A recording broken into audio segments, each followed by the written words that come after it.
it changed to some degree how some people in the building look at him.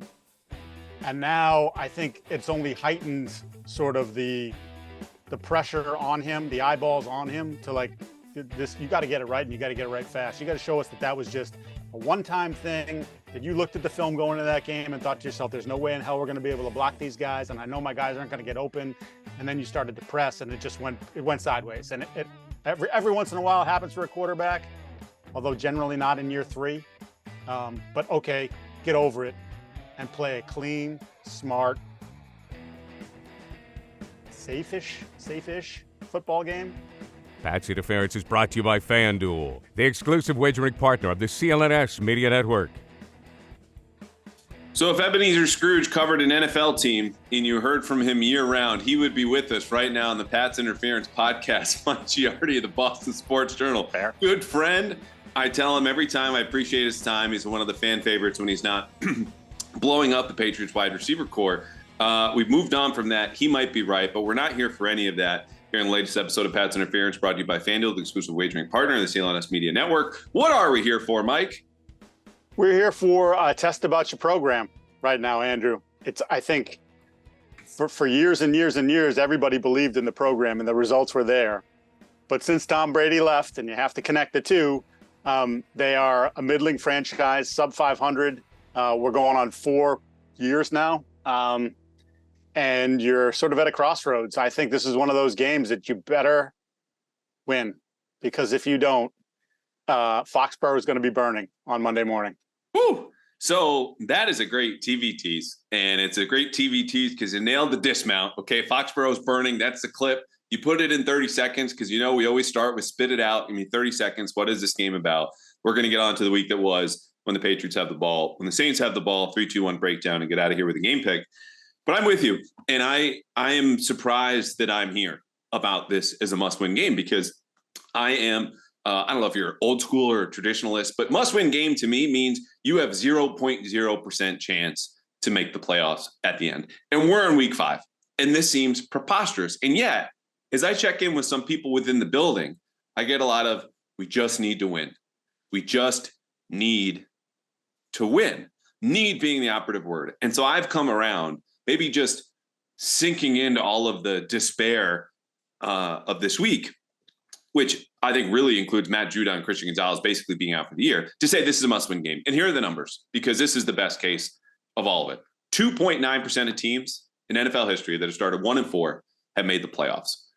That's 15 out of 514. Of those 15, 12 won a crappy division.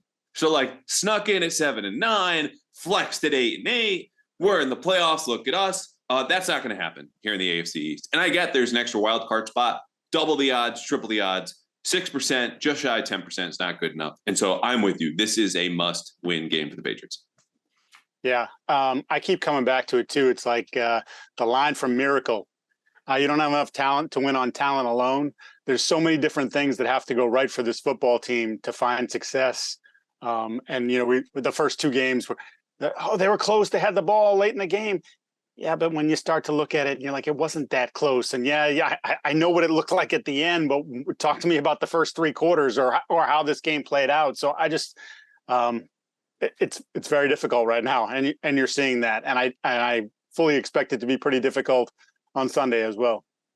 All right. Well, the folks at home know this. They've heard this. They've lived through it. They're here to talk about Sunday. And so are we. So let's get to that in a minute, because I want to talk about the week that was, but we'll do something positive. If we're going to kind of, give you some candy here at the front end before we get to the main course, feed you your vegetables.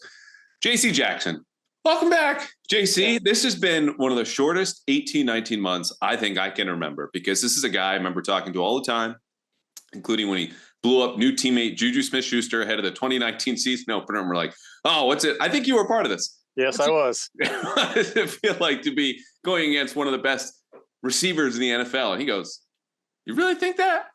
He did the classic JC thing. If he would start small because he's cautious against the media, would physically open up like a peacock when he would get more confident and say things. And then his arms would be out, leaning on the wall, over your shoulder, whatever it was. So JC is entertaining, not only just in the locker room to a half dozen people like you and I, he's entertaining on the field. This is a guy who inhaled interceptions like Kirby from the Mario Luigi universe. Are you still with me? Yeah, I guess. I might have just crossed the video game worlds there. Apologies to everyone who knows much better than I. But you get the point. Led the league in interceptions 2018 to 2022. What do you expect from J.C. Jackson on Sunday and beyond? So in doing my digging after they made the trade, obviously a lot of dissatisfaction with his play in LA. And one of the things that was broached to me was that he was on his own program.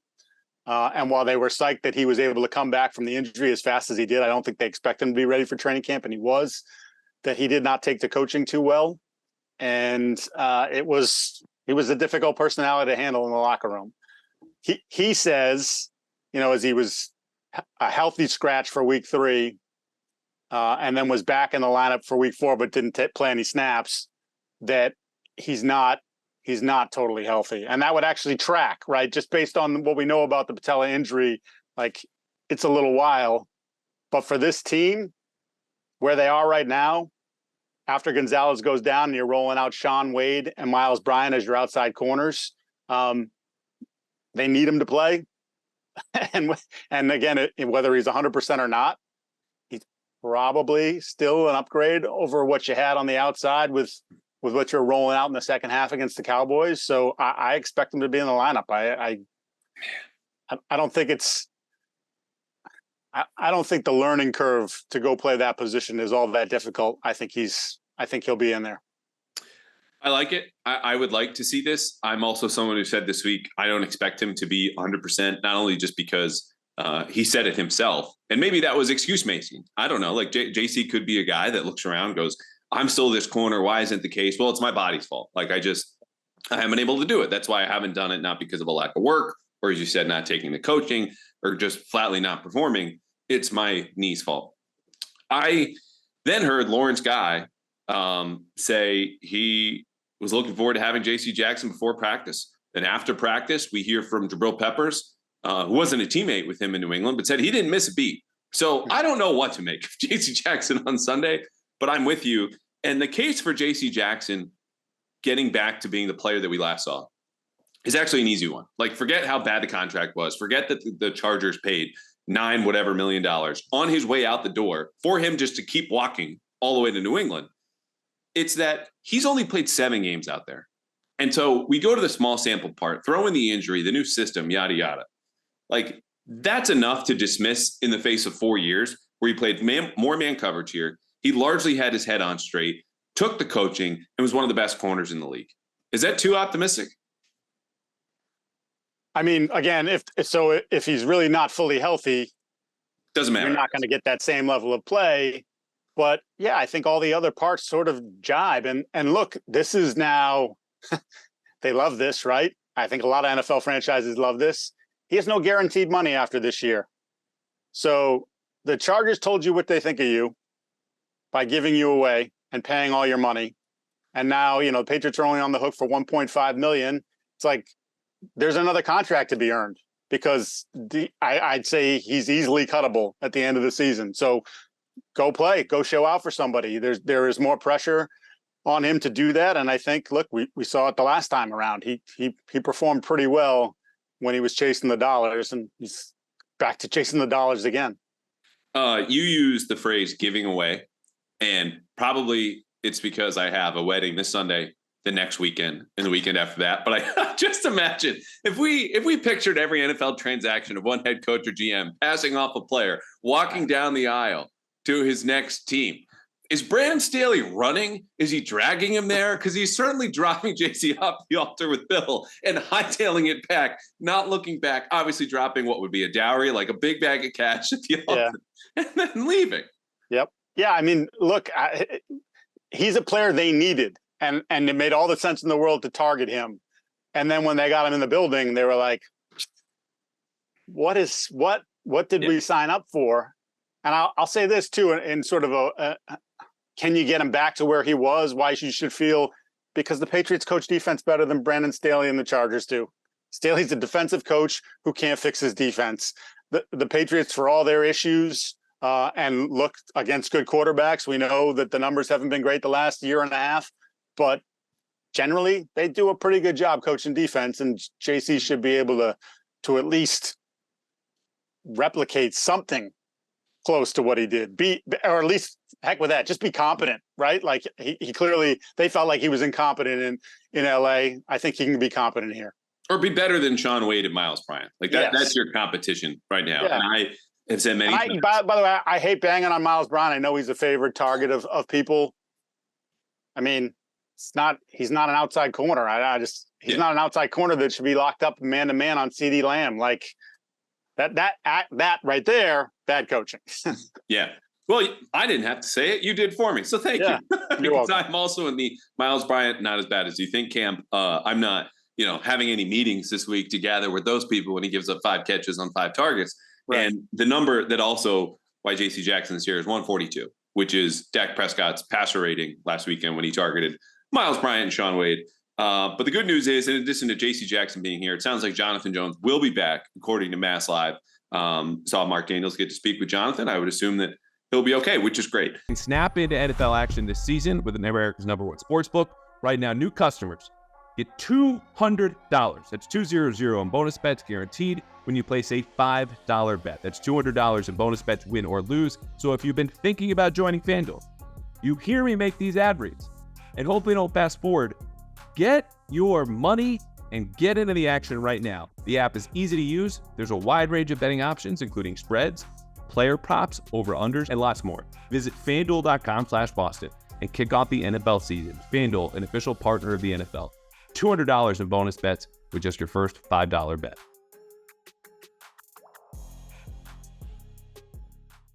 Speaking of this week, and we'll wrap up here, Mac predictably got killed after arguably the worst start of his career. Bill, big picture concerns everywhere, talk radio, TV, Twitter. What did we miss this week amid all the stuff that I just touched upon and we just talked about?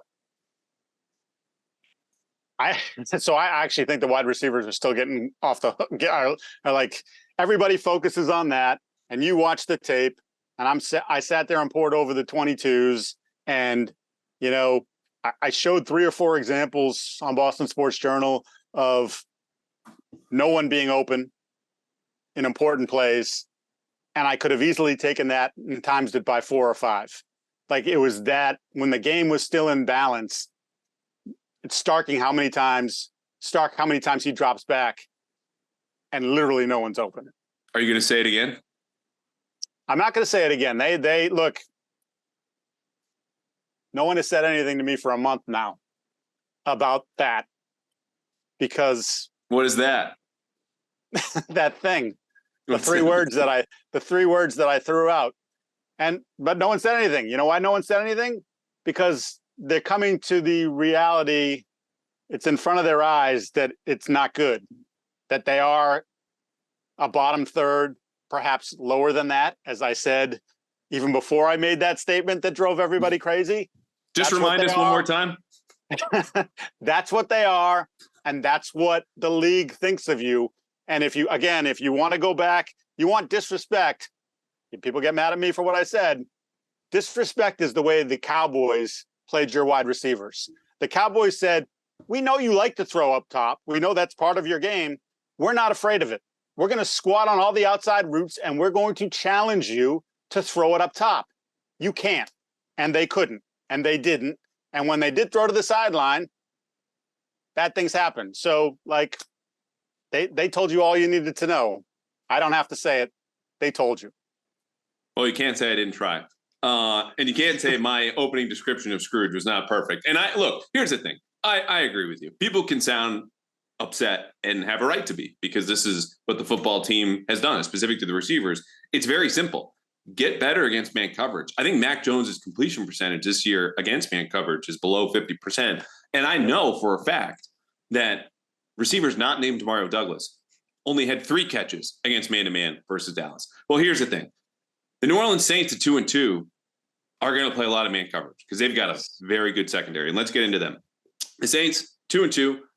Season started 16-15 win versus Tennessee. They go on the road, beat the Panthers 20-17. Another close game at Green Bay. They lead 17-0 in the second half, give up 18 unanswered and lose 17-18 against the Packers. And then finally, their first one possession game of the season came last Sunday at home, 26-9 loss to Tampa Bay. And when you read, friend of ours, Nick Underhill, among other New Orleans media, the issue is, what the hell's wrong with the offense? It's broken. The defense is carrying its water. And I step back and go, this is the Spider-Man meme bowl. Yes. Okay. And let's get into those rankings, because when the Patriots have the ball, their broken offense, they're still 19th in DVOA. The Saints defense is top 10. It's 9th by DVOA.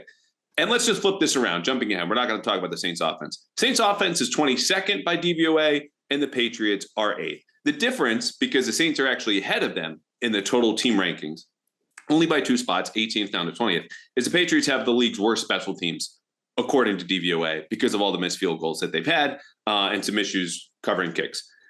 So I say Spider-Man meme bowl. It seems simplistic. We talked about the man coverage. 2 years ago, it was a similar situation. It wasn't Jameis Winston, or it wasn't Derek Carr. It was Jameis Winston. But Patriots lost the Spider-Man meme bowl. 2 years is a long time. What matters from that game that the Patriots lost 28-13? And what won't matter this weekend? Yeah, I don't want to step on something I know you're going to talk about, but I think Dennis Allen, and that was Josh McDaniels, was the OC at the time. So, you know, a more than competent offensive coordinator. I think Dennis Allen played games with your quarterback, played games with your offense, and Jonnu Smith was complicit in some of the things that happened in that game. I believe 2 interceptions off his hands in that game. But I think that's a key for whatever you want to think about Dennis Allen, the head coach, and obviously the way his offense is operating, which again is under his purview as the guy. His defense plays well. Will throw a lot of different things at you. There's a lot of talent on that side of the ball, and they have more talent on their side of the ball defensively than you do offensively. So again, you're up against it. You are. And so their top 2 tacklers, both linebackers, very rangy. Demario Davis, long been one of the most instinctive players in the league. Pete Warner, also up there. Cameron Jordan, and defensive line that was really turned over this offseason. Like, Jordan's still the same player that we've all seen now, and Belichick raved about Wednesday. But it's not a high-pressure defense. Like, this is a solid defense, prefer to high structure, but they play a ton of different coverages, a lot of disguise, and generally do a better job in the turnover department most years than not. And part of that's because of playing with corners like Marshawn Lattimore and Tyrann Mathieu at safety. And so that's where my concern lies, not only just from a matchup standpoint, we just covered the numbers for the Patriots receivers versus man coverage, and the Saints will play that. It's just, if there's a disconnect when they're spinning safeties post-snap between what Demario Douglas sees and Mac Jones sees, or Mac Jones just misreads it on his own, like, that's trouble, because this is a very smart, very experienced defense. In the same way the Patriots mine an edge by saying, okay, we'll play a lot more defenses and coverages than you could because we have so much continuity. The Saints do the same thing. Like, when I say Spider-Man meme bowl, this is that. So as far as 2021, it was Mac's 3rd start. They confused him. They expected to. They succeeded. That game started punt, blocked punt, interception, field goal. I'm not saying we're getting a repeat because Mac is smarter. He's better. But this offensive line is what it is. And the Dennis Allen part concerns me. But let's flip it over to Bill O'Brien. What can he do to jazz this thing up? Because here are the 2 teams left that haven't scored 20 points in a game this year. It's the Patriots and it's the Saints. So the good news is, if you get to 20, you should be fine. Should I just shove a pen right in my eye right now? We gotta get through this. Is that how Sunday's going to go? Do I have to? Am I sitting through a 6-5 game like it's 9 innings of baseball? If you want to crash a wedding, I'll save you a seat. It's just a quick drive to Connecticut. I'll be there. I'm going to miss the game, unfortunately. Yeah, it sounds like it's going to be a lovely weekend, though, so you could be all right. What can he do? Look, I'd like to see more Mac under center. I'd like to see a little bit more play action. They continue to rate near the bottom of the league when it comes to that. And I know the run game has not been very effective, but as we've talked about over time, while it helps to have a good run game for play action, you can still run play action even if your run game isn't very good. I'd like to see more of that. I think that's McDaniels was at, I believe, 27% play action in Mac's rookie year. I think they're down below, they're 16 or 15% this year, maybe even lower than that. Again, there's so many different who you believe. I think Next Gen Stats has them at like 12%. Just so that to me is part of it. I think just vary the looks, get out of shotgun some, although, Matt clearly prefers being in shotgun. I don't know how you do it because they haven't found an answer, but they need to shore up the right tackle. And if that means Vidarian's in there again after arguably the worst offensive line single-handedly his performance that I've seen maybe ever, whether that's Riley Reif is in there, whether it's still Vidarian, then you got to give him help. There's too often they're leaving him out there by himself. The strip sack, if you go back and look at it against the Cowboys, Vidarian Lowe turned Dante Fowler into like the Dante Fowler that most people, the reputation speaks for, but is not the player that he is. But they had two tight ends on that side. He was lined up, Fowler, between the two tight ends. And somehow, as both those guys released, nobody, neither one of them, even gave him a forearm. They just let him go.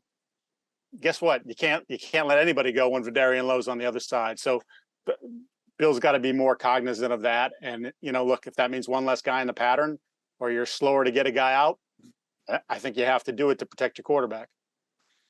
I agree. I think this is a game where, I find myself repeating the same points. Like I would like to see the Patriots, frankly, dump the kitchen sink, throw the kitchen sink at the Saints, all the tricks out of the bag. You have nothing to lose. Again, they might not see this as a must-win game, and I don't think they do, at least publicly. That's what they've told us. But there are signs that they understand the urgency. I mean, Matthew Slater, before they played the Jets, gave a speech after the Friday practice that says, hey, fellas, we have a choice. Like this season can get out of hand already at 0-3, or we can win and get our first game, get back in the win column. Mm-hmm. And that win bought them time.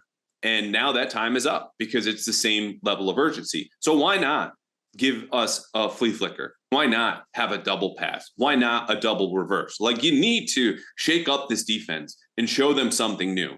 And as far as the offense they've run to date, I look and it's been pretty basic, which is fine. A lot of the similar two-man route combinations, the run schemes, the RPOs are not anything drastically downfield. That needs to change. So whether it is the trick plays that I just rattled off, or it's just a different version or flavor of the RPO game that you've shown to date, they need to show them something new. In the same way, you should always show a Belichick defense something new.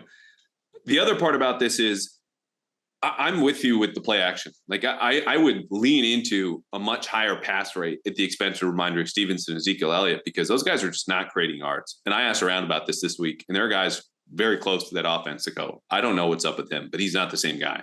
So don't worry about running the ball. Fake it as long as you can and have them believe it, because that's going to open up the second level where you can sneak in some of those crossers.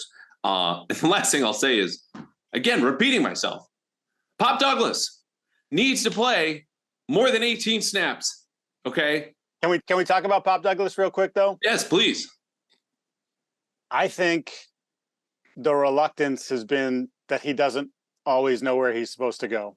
And so maybe, and they've done this in the past with guys, and just think of like in-season acquisitions. When you brought in Josh Gordon, it was like, Josh, here's this set of plays. You don't need to learn the whole thing. You just need to learn this.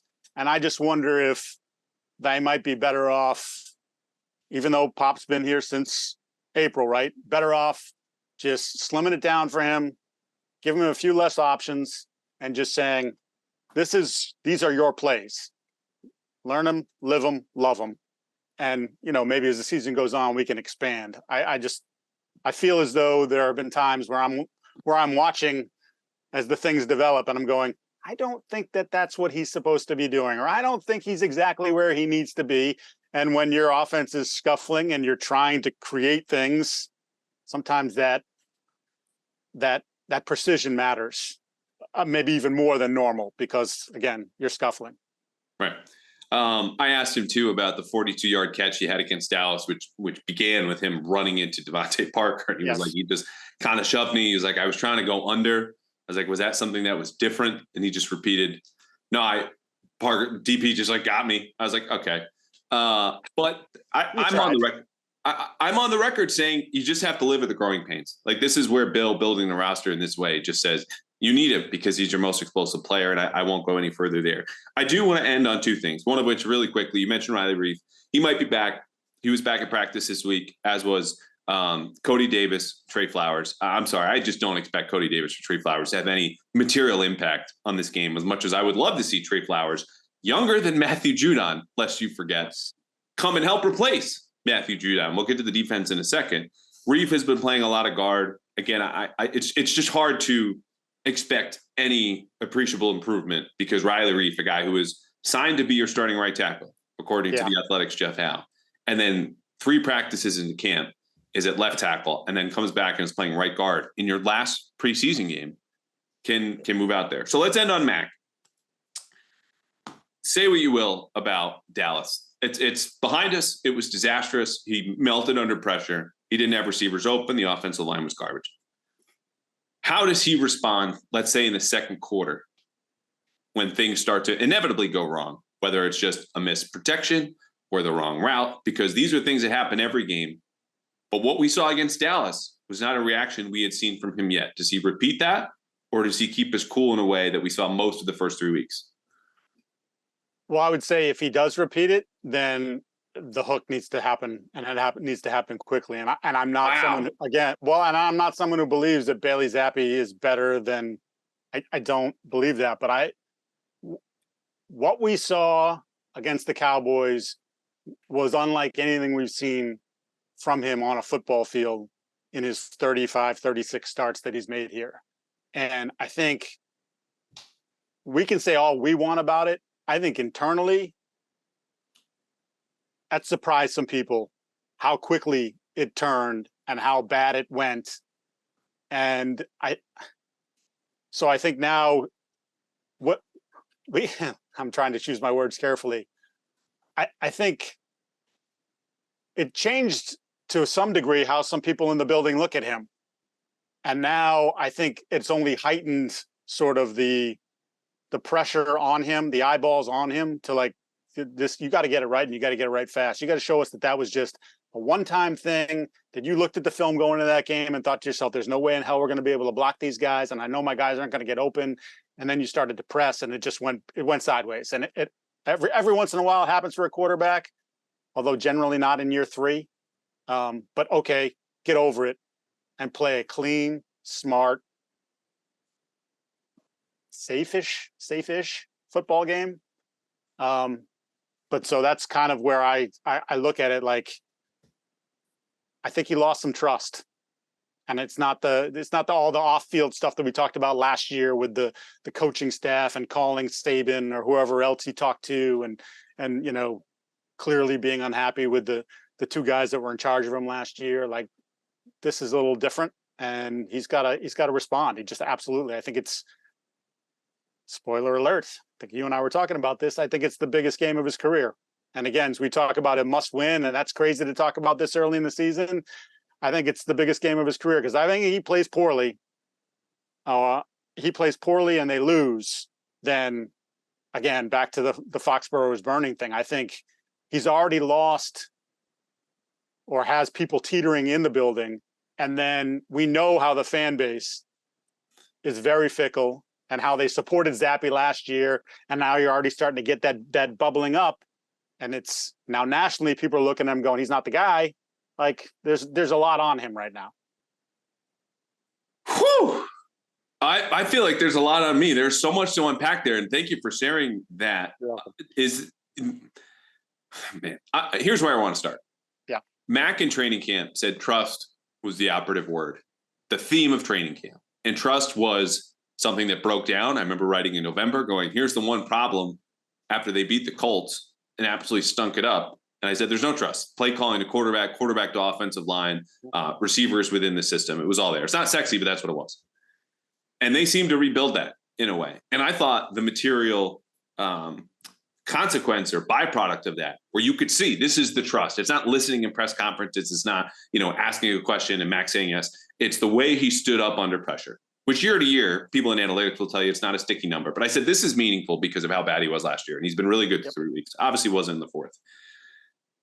Trust, though, from the front office or people internally in the locker room matters more than anything I just talked about. And I'm a little surprised just because, again, as bad as Sunday was, we had seen a little bit of that in 2022. And it is year 3. So you're saying the game was that bad that there was a shift in opinion on him, at least for some people in that building. Well, and there are even people and they're smart. Like they know it wasn't just solely about him. I mean, when you literally can't block, when you're the right side of your offensive line, Lowe was the worst. Mike and Wenu wasn't too far behind. Like this, and that that surprises them too. So okay, there's part of it, but how quickly it unraveled, bothered them. I think they would have liked to have seen him stay in there a little bit longer and be a little bit, for lack of a better word, because I think he is tough, but I may be mentally tougher in that moment. I think definitely sort of has people a little bit on edge about, they don't want to be, they do not want to be in the business of having to find another quarterback. However, if this game goes bad, I think they almost have no choice but to find themselves another quarterback. That's obviously not going to happen this year. You don't have any real ability to go find a franchise quarterback in week 5. But, I think that sort of changes maybe the overall thought process about, what the offseason looks like and what they have to do in the offseason. Damn. Why do I feel like I'm at a wake? This is so bad. Well, and look, but I mean that. So the flip side is let's go back to, say he even plays like he did in weeks 1, 2, and the first half of week 3. Yeah. It still wasn't good enough. Like there were signs of improvement. We felt better about it. You felt like it was trending in the right direction. And again, there's so many different factors that go into it. Wide receivers, offensive line. Well, let's stay there though, because that's really important. It wasn't good enough for this current iteration of the Patriots offense. And that's the reality he lives in. That's the reality we live in. That really, to a degree, is only what matters. But when you isolate as best we can, and I'm not a huge fan of PFF grades, okay? But that's what they're designed to do. And I didn't really disagree with them when those grades were well above average. Let's just say good. That's what I saw from him in those games he outlined, the first 2.5 games of the season. There was a boneheaded interception against the Dolphins. There was a bad pick that went for a pick 6 against the Eagles. But they got back into that game because of his play under pressure, because he was trying to get things to work and sustain everything that was around him. And not being good enough in this scenario, all that means is kind of what we knew about him to begin with. He could be a decent quarterback, but he's not going to be one to elevate your offense, extending plays or having the arm talent to fit in a throw that very few quarterbacks have. And so when he's in a situation where you need to do that, but he's a guy who can't, that's as damning as it is on the coaching staff in the front office as it is him. So I just wanted to distinguish. It wasn't good enough. And yes, they lost those games. That's what it is. But it wasn't. It would have been good enough maybe in just an average situation. And that to me means he deserves a little more credit than we're giving him, just the way we put that. Yeah, and I felt like you and I were in the same camp through the first 3 weeks of how we sort of viewed his play. And it was a more of a return to what we saw as a rookie, when you thought to yourself, okay, if I'm projecting this out a few years from now, like, is he the 12th best quarterback in the league? And can you win with that? I think we believe that you can win with that. But again, that performance had some people step back and go, oh, wait a minute. And I guess when some people that I trust go, oh, wait a minute, then I do the same thing. So I just think there's a lot of eyeballs on how he responds. And again, like I said, I don't think there can't be a drastic change here. I think the probably the smart thing to do, unless he continues to repeat what he was against the Cowboys, is to just keep rolling him out there for the rest of the season and hope you get your final answer. Like, this is a guy we want to pick up the 5th-year option. This is a guy that we can't move on with, and let's address that, right away. So we're not continuing to be in this like wait and see sort of moment with the quarterback. So I don't know. It's stark for me to be in week 5 and to be saying that and being sort of given that vibe, but that's where we are. That's the 2023-2024 Patriots. Okay, well, let's run to the light of the 2023 Patriots, and that is the defense. Yes. One final note on Mac, though, for me is just I think he'll be better, partly because you can't get worse. I think there's a strong argument, as our friend Tommy Curran put it, that Sunday could have been a perfect storm. Those things just don't repeat themselves. It doesn't mean this won't be a rock fight. I said to Tom, this will be David versus David, slingshots and stones going back and forth throughout this entire game. And the thing is, in that kind of game, like we saw against the Jets. If you screw up less, you will win. And part of that's really concerning. Belichick gave voice to that. Hey, if we don't turn the ball over, hey, if we don't give up any sacks, we should win. Like, okay, you should aim higher as an offense. You should be able to overcome a sack or turnover. They can't. But the bottom line is you don't have to against the Saints. Just screw up less than they do. I think Mac will respond better under pressure. I think if he's patient and he plays a clean game, they should win. Do I know if that's going to happen? Wait until the end when we make our game picks. Okay. When the Saints have the ball, I already said this, they are 22nd on offense by DVOA. Patriots are 8th on defense, finally coming up the rankings after, even after giving up, 23 points to Dallas defensively. But Derek Carr played through a sprained AC joint last week. The Saints averaged in their 26-9 loss to Tampa Bay 3.4 yards per dropback or pass attempt.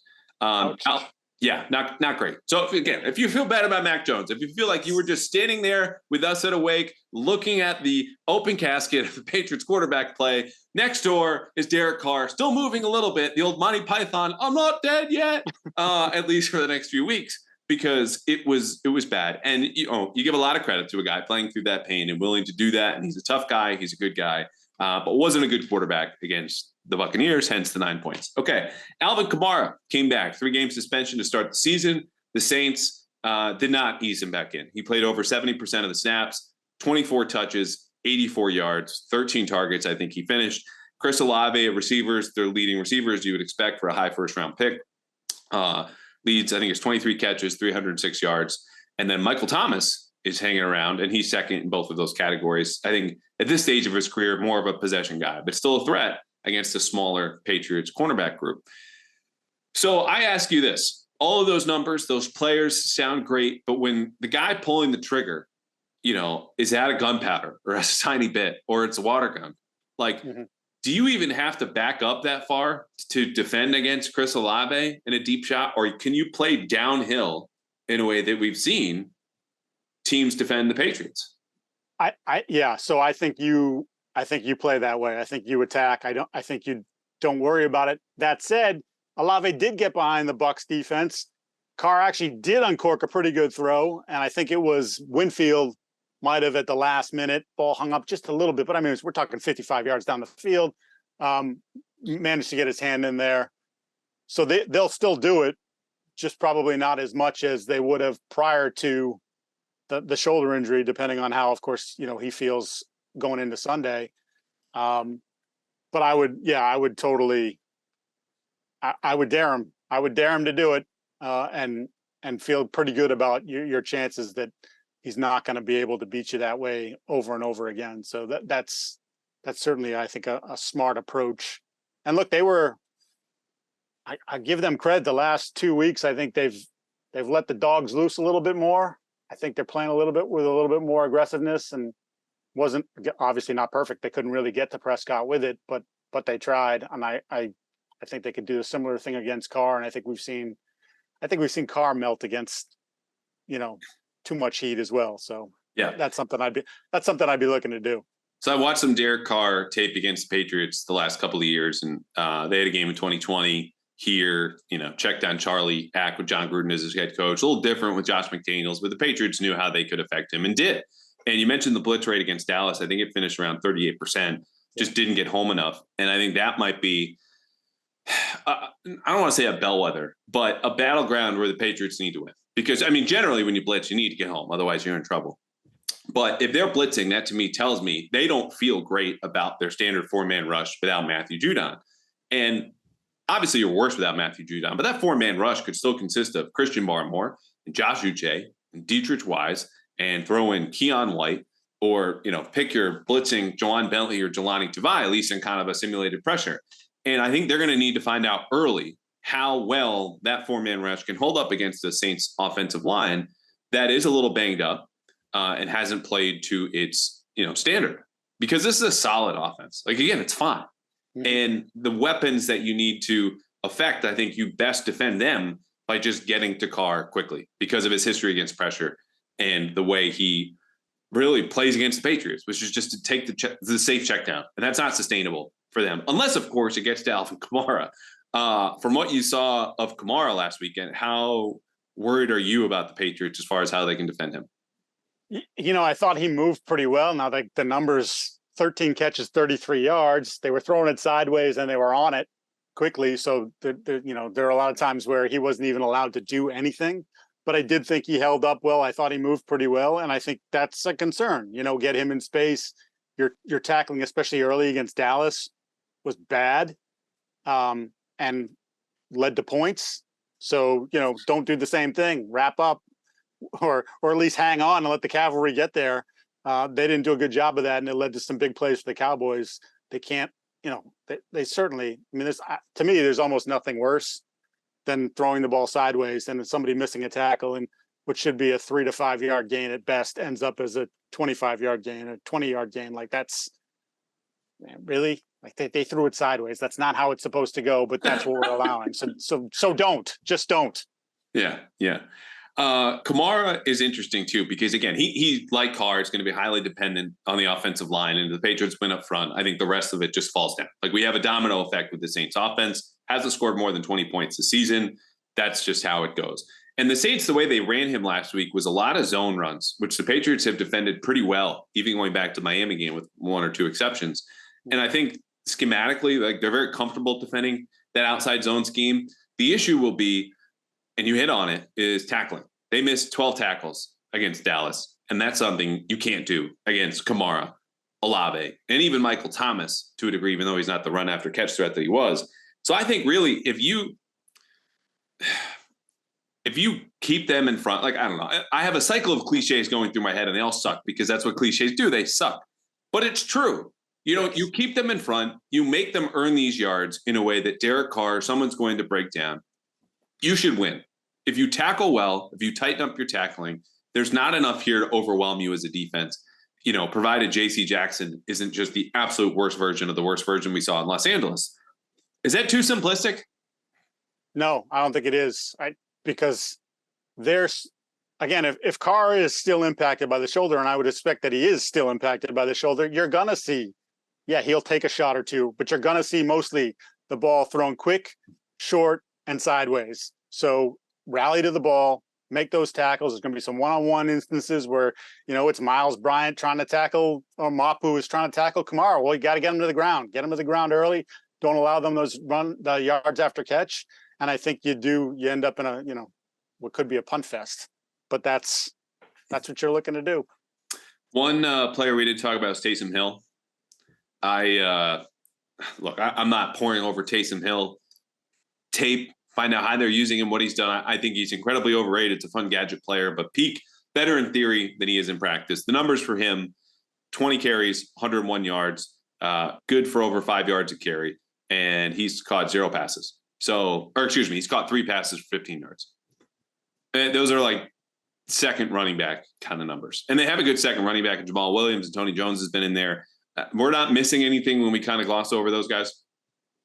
Well, the only thing I'll say about Hill is he was pretty much the guy who shoved the ball down your throat in the last meeting to ice the game. That's a good point. So I'm sure they'll look back at that and say, we might give them a little run and see how they handle that again, but by and large, he's certainly not a threat to throw. I mean, they can, but they don't ask him to really. It's a lot of 2 passes this year. Yeah. It's a lot of literally it's a shotgun snap and he picks the gap and goes, but he does run physical. I'll give him that. He's a tough dude. It'll just be, you mentioned the Patriots. Do the Saints look at their offense and say, okay, maybe it's time to do something here funky with Taysom. Maybe it's time for Taysom to try to throw 150 yards down the field just to keep the defense, honest. And maybe we sneak one past them. I don't know, but that's what he is. I'll be honest. I hated that idea when you started with it, but I kind of like it at the end because I think this is something you do in the first quarter, right? Like I think about defensively for the Patriots in the opener. Steve Belichick is throwing a blitz sink at Brian Johnson, first-year play caller for the Eagles, first-year offensive coordinator. And that forced them to respond in a way. The Eagles still got to a 16-0 lead. But when you do that, it's something that's probably unexpected. You understand what their counter is going to be. And this is where you try to stay a step ahead. And largely they did for the rest of that game. Credit to Steve Belichick. if you're the Saints going, okay, they want to play downhill. They understand what Carr's situation is. If we throw a couple deep balls early, they'll have to back off in the second, maybe early third quarter. That's when we can free up some space. So actually, I like that idea. All right, let's get to the 3-2-1 breakdown and get out of here. 3 keys, 2 matchups, 1 wild card. I'll just lead off with my key, and then you can give us 2. Mac has to be better under pressure. The pressure is going to come. He needs to stand in, and it's as simple as that. I hope next week I can go an episode or an article without mentioning it, but I just think, given the construction of the offense, that's what they're asking him to do, is to just play with a guy in his face or chasing him from behind, and I don't expect that to change. So he should have a little more time to breathe, considering he's not facing one of the best defensive lines in the entire NFL, which he basically has the last 4 weeks, and he's just got to hold up when the Saints get through. Yeah, I'll sort of piggyback off that, and I think it's your offensive line and pass protection, just dreadful, and really has struggled pretty much all year long. I think Trent Brown has been pretty good at left tackle. I think David's been pretty good at center, but I think you've been subpar at all the other spots. And doesn't matter who you put in there; they've all been subpar. So there's got to be more cohesion, and it's unfair. And I've tried to resist this to this point, but I think if they can't protect again, then I got to start to wonder about the Adrian Clem hire and what's actually going on there. And I understand, like, hey, they didn't have them all summer long, and okay, well, you got some guys back, and it still didn't look better. And that's maybe as bad as I've seen Mike and Wenu look. Like, it's totally fair. Yeah, we're a month removed from him being back on the field. Like, is that still rust you're kicking off? I don't, didn't look like that the week before. So that has to be cleaned up, because again, if you're going to have a chance going forward, never mind just in this one, but going forward to be competitive as an offensive group, that they can't be playing like one of the worst offensive lines in football, which is exactly what they've been. And my other thing would be, circle it back to the wide receivers. Doesn't matter what metric you look at, whatever thing you believe in, they're dead last in all of them in terms of wide receiver separation. Dead last. And we can talk about scheming it up. And there's a play that I highlighted in my breakdown of the game against the Cowboys. Greg Olsen brought it up during the game where they've got the trips. It's on the Juju Smith, the interception on the ball to Juju Smith. That's supposed to be a rub route, and nobody rubs anybody. There's no friction. Everybody was able to keep their eyes on the right place. And then Juju rounds out his route. Like, dude, didn't you realize that there was no separation and there was no rub? And then now you got to actually try to create some on your own. But that's where they're living. That's where they've been living for 4 weeks. And we can talk about scheming it up and picks and all this stuff. But like, that was a play where there was supposed to be a rub. And I don't know who didn't do it, but somebody didn't do it. And then you end up with an interception. So they are they're awful in that regard. And this secondary, like you said, they're going to play a lot of man. You've done terribly against man, and I don't know how that changes this week. So that could be ugly. So you're saying they stink? No, you said that. Okay. I didn't use those words. 2 matchups. I have, as you hinted at off the top, Dennis Allen versus Bill O'Brien is the big thing I'm looking for. Again, I wrote it against the Jets. He needed to come out and have a good game plan and be able to scheme something close to a touchdown, and did. Pharaoh Brown, 58 yards down the right seam. That still happened. It's the reason they're pretty much 1-3 right now. He only scored 13 points offensively. Not good enough. You need to be better than that against the Saints. And Dennis Allen, again, bad head coach. Really good defensive coach. And that's year after year after year. Sound fundamentally, turning the ball over, a lot of different schemes. They're versatile, and Bill O'Brien needs to help them get off the fast start. So how he handles that, again, throw another cliche out there, chess match versus him, who can dictate terms first? Because you cannot start punt, block punt, interception, field goal like McDaniels did 2 years ago against Dennis Allen. And a lot of moving parts since then. Jonnu Smith bomb, Mac Jones third start. I get that. But the coaching needs to be flat out better, because that opening script is probably going to lose you this game. Yeah, I can't dispute a single solitary word you said. I'm curious, by the way, if as I look at from matchup standpoint, and no one's treated them this way thus far, but if the Saints do anything with Lattimore, if the Saints show you something with like if they just say, all right, well, look, we looked at all these receivers, none of them are very good.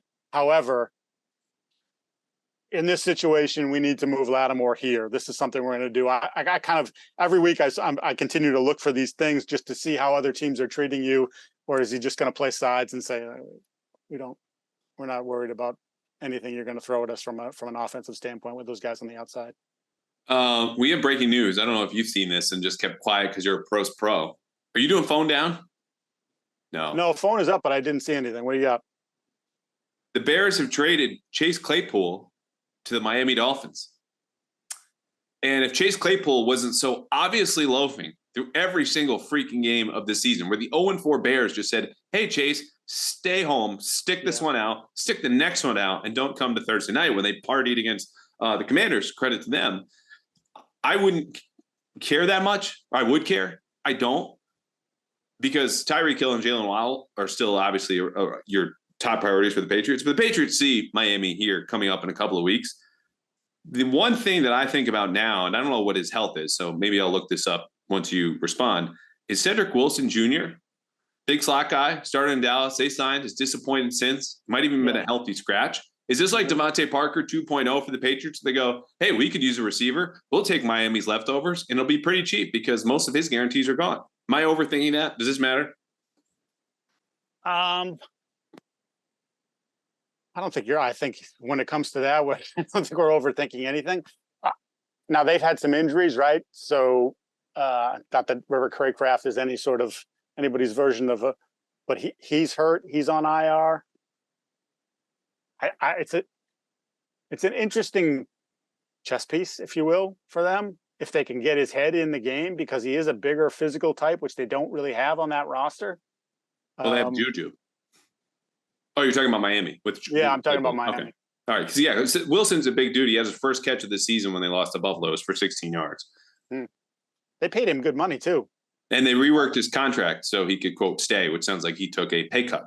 Right. But in the euphemisms of NFL reporting, so we could stay with the team, which would mean we're going to cut your ass unless you less. Do you want to remain in Miami and probably still make more money than you'd make on the open market?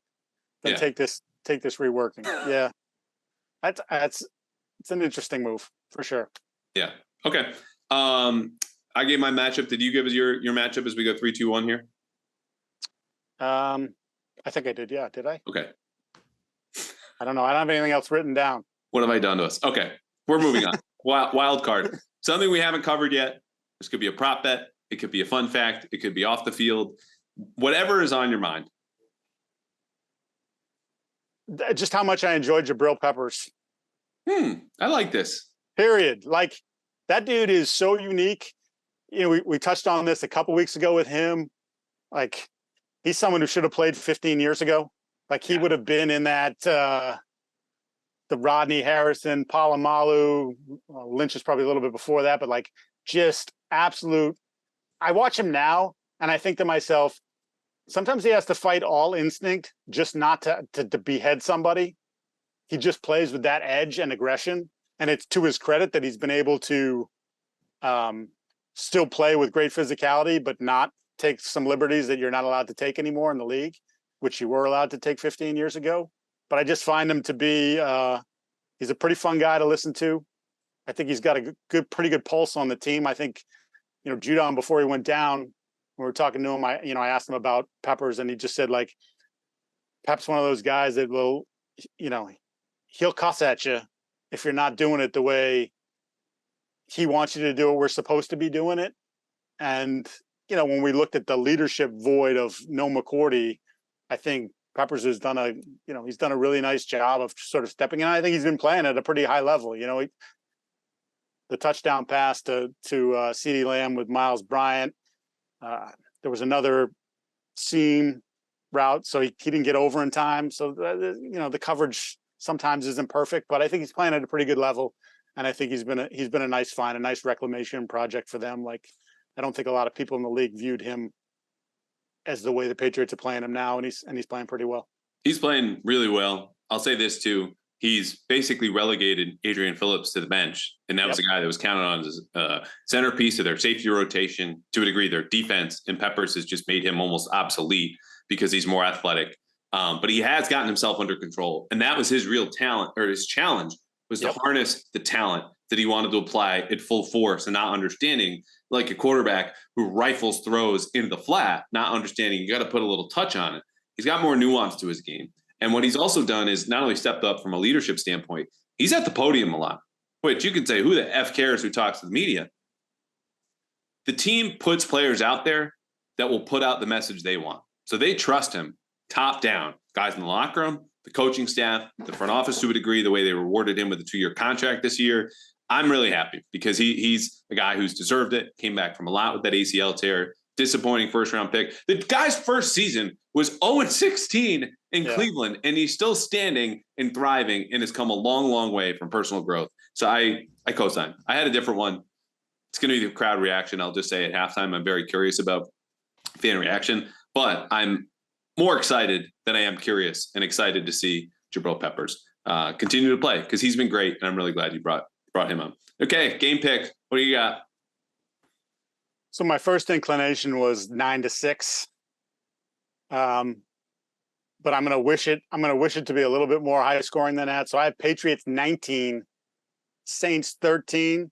It's still going to be a game you're going to want to stick a fork in your eye. I think at various points you're going to beat your head against the coffee table, the desk that we have there as we sit in the press box. But I think they're as equally as offensively challenged as you are, and their quarterback is hurt. I just think you're going to affect them a little bit. I think you'll have somewhat of a, I don't even want to say a bounce back. I just don't see it being as disastrous as it was last week with Mac. I think we get a little bit more consistency out of his play, and I think that's going to be enough to sneak by as a home dog. They're a dog right? Now. Yeah, they're +1. Wow. Which, oh, by the way, I don't think that's great, right? I think Mac. I think if you're into that thing, I think what is he 0-12, 0-13 as a dog? No, he's won twice, but both of them were his rookie year. The Chargers game where he didn't throw a touchdown, and it was his second worst start to that point. But they win anyway. Adrian Phillips pick 6, and they drove down for a field goal, so he played a part in that. And then it was a windstorm game against Buffalo. So you've not won as an underdog since then, and it was 2-12. Now 2-14 or 2-15 in his career. That's interesting, though, because they started as 1.5-point favorites at home. And obviously the game is still at home. I saw it was even this morning. So now if it's +1, that is a 2.5-point swing, rarely seen anywhere in Vegas, which is really just a reflection of where the money is going. That says the public doesn't believe in the Patriots. But damn it, fade the public, back Mike Giardi, back myself, because I see Patriots 13, Saints 12. I think this is another Hail Mary. And I don't know if Jameis Winston is throwing it. I don't know if Derek Carr's throwing it. Taysom Hill might be chucking this mother bleeper. But the Patriots are going to win. And if they don't, God help us all, Ebenezer Scrooge, because this season is just going to sprout a lot more of it. What are we writing out if it's 13-12? Well, that's, again, I have a wedding. So this is a you problem. I'll be back to watch the Vegas game from home. Doug is going to cover that for us at the Herald. I have a Saturday wedding and I can't make it. Enough about my weddings. But I'll be watching and maybe we'll be texting. But I wanted to last week, and I just did it on Twitter. But I wanted to ask my boss, Greg Bedard. I wanted to say, hey, for my column post game, can we just use the meme of everything? It's fine. Everything is fine. That's what I wanted. Yeah, someone sent me this during the pandemic, and it reflects a lot of how I feel about a lot of different things. So, now I'm knocking stuff over. But yeah, that. So you were just holding the meme. There was like a little bobblehead dog for the folks who are listening audio only. Yes. Yeah. That's. I kind of just wanted to be like, that should really cover it, right? If I just put the meme with a headline on it, we should be good to go. But that's incredible. Man, yeah, I don't know. But hey, we both picked the Patriots. No one can say that we aren't hoping that they win because, frankly, our life is a little bit more pleasant. Do not revel in any of the fire Bill talk. Neither of us have said that. We both believe Mac will be better than he was on Sunday. But man, yeah, I think it's going to be real ugly. All right, Mike Giardi, thank you very much. And we will have you back on again.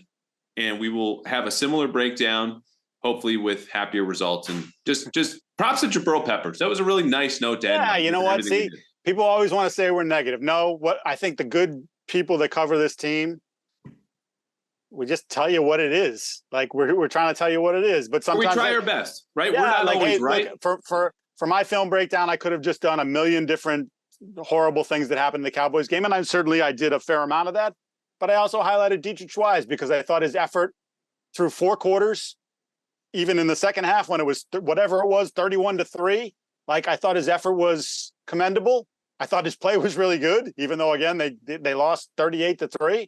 And I was like, you know what? Guy doesn't get a lot of headlines. He's never going to be this game-breaking type player, but he played a good game. Played one of his better games of the year, maybe his best game of the year. Here's some plays. I'll show you. You know, like effort. You know, just working in conjunction with the defensive line to make some stuff happen. So we try. You know, it's not all negative. It's not all what? Sometimes they make it that way. Say it. It's not all what? I don't know what you're talking about. Maybe stink, what? stink, stunk. Or was it stink, stunk, stank? No, it's not. Yeah, no, that's what the other guy did. Hey, we got you to say it, though. Okay, Mike Giardi, he's the best. We'll continue to be the best. We'll have you back. Thank you so much, sir, and good luck on Sunday. Yeah, have fun at the wedding.